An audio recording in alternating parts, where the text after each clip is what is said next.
Hello दोस्तों, आज की ये वीडियो बहुत इंटरेस्टिंग होने वाली है क्योंकि आज के इस वीडियो में हम बात करने वाले हैं how to opt a college. एक सही कॉलेज या यूनिवर्सिटी का चुनाव कैसे करें। स्टूडेंट्स और गार्जियन दोनों के लिए बहुत स्ट्रेस भरा काम है। This is a kind of nightmare और होगा भी क्योंकि इतने ज़्यादा कॉलेज और यूनिवर्सिटी इंडिया में आज मौजूद हैं, तो डिसीजन लेना काफ़ी मुश्किल हो जाता है कि एक सही कॉलेज यूनिवर्सिटी का चुनाव कैसे करें। और ये इंपॉर्टेंट इसीलिए भी है क्योंकि आप उस यूनिवर्सिटी या कॉलेज में अपने लाइफ का 3 या 4 प्रीशियस ईयर वहाँ पे स्पेंड करने जा रहे हो।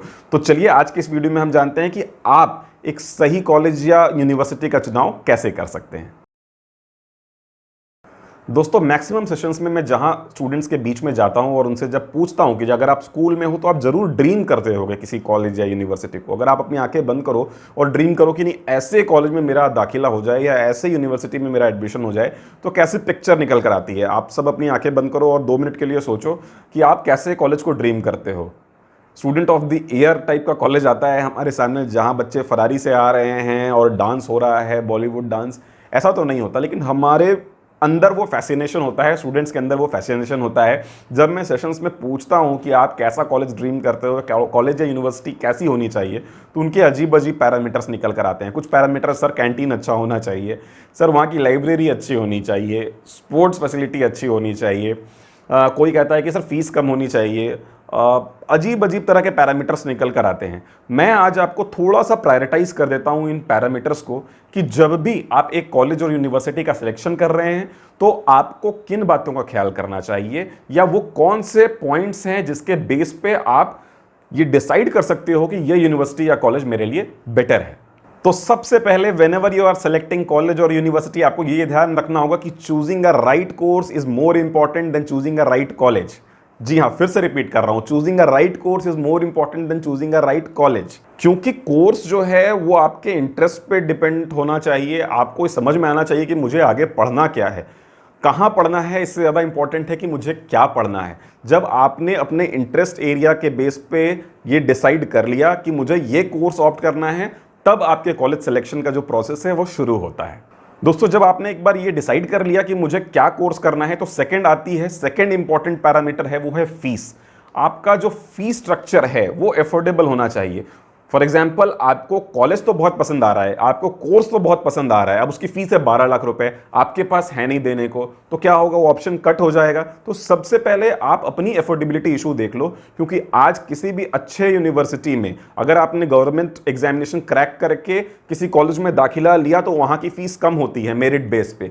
लेकिन अगर आप किसी भी प्राइवेट कॉलेज में लेते हो, चाहे वो आप कंपटीशन क्रैक करके भी जा रहे हो, तो उनकी फीस बहुत हाई होती है। तो आप अपनी अफोर्डेबिलिटी चेक कर लो कि आप अच्छे संस्थान में दाखिला तो लेना चाहते हो, बट क्या आप वहां की फीस पे कर सकते हो, आपके गार्जियन वहां की फीस पेमेंट कर सकते हैं। और जब ये दोनों पैरामीटर क्लियर हो जाएं कि कौन सा कोर्स करना है और मैं उसकी फीस अफोर्ड कर सकता हूं कि नहीं, तो इसके बाद कुछ पैरामीटर्स, कुछ पॉइंट्स आते हैं। मैं जल्दी जल्दी से उनको आपको बताता हूं। पहला है एफिलिएशन एंड रैंकिंग्स। दोस्तों, ये बहुत इंपॉर्टेंट है क्योंकि अगर आप किसी भी संस्थान में पढ़ रहे हो तो वो अगर कॉलेज है तो एआईसीटी से अप्रूव्ड होना चाहिए, अगर यूनिवर्सिटी है तो यूजीसी, यूनिवर्सिटी ग्रांट कमीशन, जिसको हिंदी में विश्वविद्यालय अनुदान आयोग बोलते हैं, उनसे एफिलिएटेड होना ही चाहिए। विदाउट यूजीसी और एआईसीटी के एफिलिएशन के मान्यता नहीं होती है उस संस्थान की। तो आप इसको बिल्कुल ध्यान में रखें। Whenever you are opting for college और university, you please check whether the college or university is affiliated with UGC और AICTE। ठीक है, इसके बाद आ जाते हैं कुछ ऐसे कोर्सेस होते हैं जिसपे यूजीसी और एआईसीटी के अलावा भी एफिलिएशन लगते हैं। फॉर एग्जांपल, अगर आपने फार्मा पढ़ना है तो आपको यूजीसी और एआईसीटी के साथ साथ फार्मेसी काउंसिल ऑफ इंडिया का भी एफिलिएशन चाहिए। अगर आपको लॉ पढ़ना है तो यूजीसी ये तो होना ही चाहिए, लेकिन साथ में बार काउंसिल ऑफ इंडिया का भी अप्रूवल होना चाहिए। तो दोस्तों, कई ऐसे कोर्स हैं जहां पे उनके लिए एक सेपरेट जो है एफिलिएशन बॉडी होती है। अगर आप लीग से हटकर कोई कोर्स ऑप्ट कर रहे हो तो आपको ये देखना होगा कि कॉलेज या यूनिवर्सिटी उस रिस्पेक्टिव बॉडी से एफिलिएटेड है कि नहीं। और दोस्तों, सेकंड पॉइंट जो मेरा है वो है एकेडमिक्स। एकेडमिक्स बहुत इंपॉर्टेंट है। एकेडमिक्स का मतलब बस आपका सिलेबस या स्कीम ऑफ स्टडी या करिकुलम नहीं है कि वो आपने पढ़ा, आपका सिलेबस कंप्लीट हो गया तो उस यूनिवर्सिटी या कॉलेज का एकेडमिक्स अच्छा है। एकेडमिक्स मीन्स वो एकेडमिक्स इस तरह से डिजाइन किया हो जिसमें आपके पढ़ाई को भी उतनी वेटेज मिलते हो, आपके चॉइस बेस्ड सब्जेक्ट को भी उतना ही इंपॉर्टेंस मिलता हो, आपके प्रैक्टिकल और लैब को भी उतना ही एक्सपोजर मिलता हो, आपके स्पोर्ट्स को भी उतनी ही तवज्जो दी जाती हो, आपके एक्स्ट्रा करिकुलर एक्टिविटी को भी वेटेज दिया जाता हो, और आपके ओवरऑल डेवलपमेंट, जिसको सर्वांगीण विकास बोलते हैं, आपका पूरा एकेडमिक्स जो है उसके हिसाब से डिजाइन होना चाहिए। तो आप जब भी किसी यूनिवर्सिटी या कॉलेज में एडमिशन लेने का सोच रहे हैं तो आप चेक करिए कि वहां का एकेडमिक्स क्या ओवरऑल डेवलपमेंट को प्रमोट करता है। And guys, third and important, वहाँ के फैकल्टी कैसे हैं जिस भी यूनिवर्सिटी या कॉलेज में आप एडमिशन लेने जा रहे हो, क्या उनको टीचिंग का एक्सपीरियंस है, काफ़ी लंबा एक्सपीरियंस, क्योंकि उनका लंबा एक्सपीरियंस ही वो आपको देंगे। या तो वो पीएचडी डिग्री होल्डर होने चाहिए, यानी डॉक्टरेट हो तो ज़्यादा बेटर है क्योंकि उन्होंने उस पर्टिकुलर सब्जेक्ट में रिसर्च किया हुआ है, या तो उनको काफ़ी लंबा समय होना चाहिए बच्चों को पढ़ाकर, सो दैट वो अपना जितना एक्सपीरियंस का निचोड़ है वो स्टूडेंट्स में इंजेक्ट कर पाए। तो आपको जब भी आप किसी यूनिवर्सिटी या कॉलेज में एडमिशन ले रहे हो तो आपको वहाँ के फैकल्टीज़ का प्रोफाइल भी ज़रूर चेक करना चाहिए। And guys, my next point is value added courses. आप उस यूनिवर्सिटी में चाहे कोई भी कोर्स पढ़ो, XYZ कोई भी कोर्स पढ़ो, BBA, BCom, BTech, MBA, BCA, MCA, आप कोई भी कोर्स करो, क्या वहां पर आपको वैल्यू एडेड कोर्सेज मिल रहे हैं? क्योंकि वैल्यू एडेड कोर्सेज का मतलब क्या है दोस्तों, जो आज ट्रेंडिंग टॉपिक्स हैं, लाइक अगर आप BCA कर रहे हो तो उस यूनिवर्सिटी में क्या BCA के साथ साथ क्लाउड कंप्यूटिंग भी दिया जा रहा है, आर्टिफिशियल इंटेलिजेंस भी पढ़ाया जा रहा है, या जो भी ट्रेंडिंग टॉपिक्स है क्या वो पढ़ाए जा रहे हैं? अगर आपने BCom किया है तो क्या BCom के साथ साथ आपको लेटेस्ट सॉफ्टवेयर्स के बारे में पढ़ा रहे हैं, फाइनेंशियल मार्केट पढ़ा रहे हैं? अगर आपने BBA पढ़ रहे हो आप वहां पे, तो क्या आपको डिजिटल मार्केटिंग पढ़ा रहे हैं, क्या आपको डेटा एनालिटिक्स पढ़ाया जा रहा है कि नहीं? दोस्तों, मैं इसको एक एग्जांपल के साथ कनेक्ट करता हूं, आपको ज्यादा इजी हो जाएगी। मान लो आप एक कंपनी के ओनर हो और अगर आपको रिक्रूट करना है और मैं आपके पास दो कैंडिडेट लेकर आता हूं, एक कैंडिडेट है A और एक कैंडिडेट है B।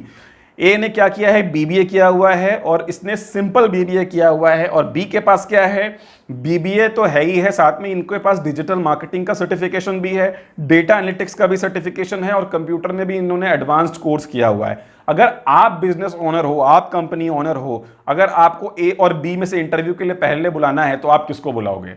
ऑब्वियसली है B को बुलाओगे। तो दोस्तों, यही एज होता है वैल्यू एडेड कोर्सेज का। अब आप समझ रहे हो कि वैल्यू एडेड कोर्सेज का क्या इंपॉर्टेंस होता है इस कॉम्पिटिटिव एनवायरनमेंट में। जब आपके पास कुछ एक्स्ट्रा होता है, कुछ एज होता है, तो कंपनीज आपको वेटेज देती हैं। Guys, my fourth point is resources and ambience. ये भी बहुत इंपॉर्टेंट है। हम बात करते हैं ना कि वहां का कल्चर वैसा है, यहाँ का कल्चर ऐसा है, तो ये कल्चर ही एम्बियंस होता है। जिस भी यूनिवर्सिटी या कॉलेज में आप पढ़ने जा रहे हो वहाँ पे कैसे स्टूडेंट्स पढ़ने आते हैं ये आपको देखना हो। क्या वहाँ पे अच्छे स्कूल के, अच्छे बैकग्राउंड के स्टूडेंट्स आते हैं जो अच्छा स्कोर कर रहे हैं? एक कॉम्पिटिटिव एडवांटेज आपको भी मिलना चाहिए जब आप वहाँ जा रहे हो। अच्छे स्कूल के बच्चे जो अच्छे मार्क्स लेकर आए हैं उनसे जब आपका कॉम्पिटिशन होता है तो आपके अंदर से भी जो टैलेंट है वो निकलता है। तो आपको एम्बियंस का ख्याल करना है। रिसोर्सेज का मतलब क्या है, जब आप यूनिवर्सिटी में पढ़ रहे हो, ऑब्वियसली अगर मैं आपको अभी बोलूं कि नीचे बैठकर आप जाकर कॉलेज में पढ़ो तो आपको अनकंफर्टेबल लगेगा, राइट? तो बेसिक इंफ्रास्ट्रक्चर कैसा है, मैं नहीं बोल रहा बहुत ज़्यादा हाईफाई इंफ्रास्ट्रक्चर चाहिए आपको पढ़ने के लिए, but basic classroom, library, E library, labs, auditorium, ये बेसिक चीज़ें उस यूनिवर्सिटी या कॉलेज में होनी चाहिए, सो दैट आपको एक अच्छा रिसोर्स मिले, आपका माइंड ओपन हो, सो दैट आप ज़्यादा से ज़्यादा चीज़ों को एक्सप्लोर कर पाओ। And guys, my fifth point is internship and research, because ये बहुत इंपॉर्टेंट है कि उस यूनिवर्सिटी में आपको इंटर्नशिप्स दी जाती है कि नहीं, एक्सपोजर दिया जाता है कि नहीं, इंडस्ट्रियल विजिट्स दी जाती है कि नहीं, साथ साथ उस कॉलेज, वो यूनिवर्सिटी जो है वो रिसर्च ड्रिवन है कि नहीं। बिकॉज रिसर्च ड्रिवन होगी तो अपने स्टूडेंट्स को भी यही सिखाएगी, वो स्टूडेंट्स को मार्क्स से ऊपर बढ़ना सिखाएगी, डिग्री से ऊपर बढ़ना सिखाएगी, बच्चों को एंटरप्रेन्योरशिप की तरफ लेके जाएगी। बिकॉज वो रिसर्च ड्रिवन यूनिवर्सिटी या कॉलेज होगा जहां पर उनका जो माइंडसेट होगा मैनेजमेंट का या यूनिवर्सिटी के टीचर्स का, वो रिसर्च ड्रिवन होगा। And last but not the least, placement. Last मैंने क्यों बोला, क्योंकि ये स्टूडेंट का सबसे पहला क्वेश्चन होता है। स्टूडेंट सबसे पहले फोन घुमाकर पूछते हैं कि सर आपकी कॉलेज का प्लेसमेंट कैसा है। कॉलेज प्लेसमेंट एजेंसी नहीं है बॉस, यूनिवर्सिटी प्लेसमेंट एजेंसी नहीं है। यूनिवर्सिटी या कॉलेज में आपको अच्छा एकेडमिक्स मिलता है, वो अच्छी शिक्षा देने के लिए होते हैं। आपको क्या चेक करना है कि जिस भी कॉलेज या यूनिवर्सिटी में आप एडमिशन ले रहे हो वहां पे कंपनीज आती हैं कि नहीं, वहां पे कॉर्पोरेट्स आते हैं कि नहीं, वहां इंडस्ट्री कोलैबोरेशन है कि नहीं, और इंटरव्यूज के लिए बच्चों को अपॉर्चुनिटी मिलती है कि नहीं। और ट्रेनिंग एंड प्लेसमेंट डिपार्टमेंट का काम ही होता है पहले आपको ट्रेन करना, मतलब कैसे चलना है, उठना है, बैठना है, रेज्यूमे कैसे बनाना है, इंटरव्यू कैसे अटेंड करना है, मॉक सेशंस, ये रेडी कर कर आपको इंटरव्यू में बिठाना। क्या आपका ट्रेनिंग एंड प्लेसमेंट डिपार्टमेंट ऐसा करता है, ट्रेन करके और फिर प्लेसमेंट में बैठाता है? अगर हाँ, और उस कॉलेज में, यूनिवर्सिटी में कॉर्पोरेट्स आ रहे हैं तो ट्रस्ट करिए कि आपका प्लेसमेंट होगा। Placement is an involve activity. आपका किसी यूनिवर्सिटी या कॉलेज में एडमिशन लेने से प्लेसमेंट नहीं हो जाएगा, आपको परफॉर्म करना होगा, आपको इंटरव्यू में एक्सप्रेस करना होगा, तभी आपका प्लेसमेंट होगा। तो आप ये देखिए कि ये क्या बस प्लेसमेंट मिल रही है आपको उस यूनिवर्सिटी या कॉलेज में, या ट्रेनिंग एंड प्लेसमेंट मिल रहा है। ट्रेनिंग एंड प्लेसमेंट होगा तो आप पहले ट्रेन होगे और फिर प्लेस होगे।